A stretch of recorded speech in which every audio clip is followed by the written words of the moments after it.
On est parti pour parler de la gestion et de la programmation des bilans sur Synergy. Il y a 2 façons de programmer des bilans sur Synergy. La première, c'est en allant dans un utilisateur, on peut s'il n'a pas de bilan setup pour le moment, on peut aller dans bilan, donc la case bilan juste ici et lui programmer un bilan. Là-dessus, tu es totalement flexible en fonction de tes offres, en fonction de ta façon de coacher, en fonction de l'individu que tu as en face de toi. Tu peux mettre des bilans quotidiens, tu peux mettre des bilans, avec du coup un questionnaire que tu auras défini en amont.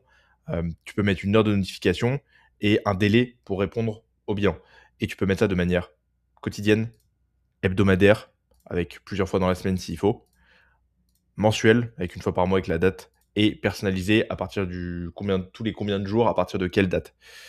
Toujours avec un questionnaire, avec une heure de notification. Donc ça permet en termes d'adhésion pour le client, déjà de se rappeler de bien remplir son bilan et d'avoir donc des bilans qui sont bien plus complets.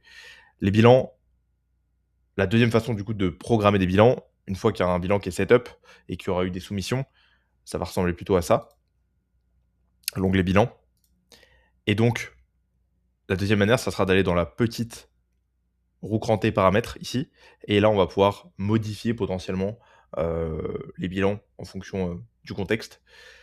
On retrouve aussi les bilans directement ici dans l'onglet bilan avec quel questionnaire on a mis en place, quel client, le statut à venir, les échéances.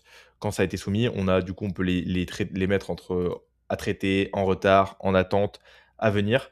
Et on a directement depuis l'onglet d'accueil les bilans à traiter. On peut renvoyer des notifications juste au client quand il y a des bilans en retard. On peut juste cliquer, il y a un petit onglet notification et envoyer une notification pour dire à l'athlète de bien penser à le remplir s'il l'a oublié. Donc, voilà pour la partie programmation des bilans.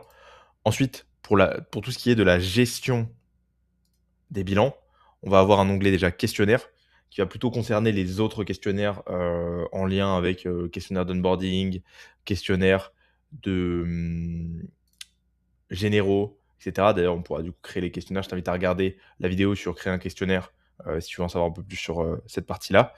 Et, euh, et donc, tu auras la soumission de tous les questionnaires de ton client qui se retrouveront ici.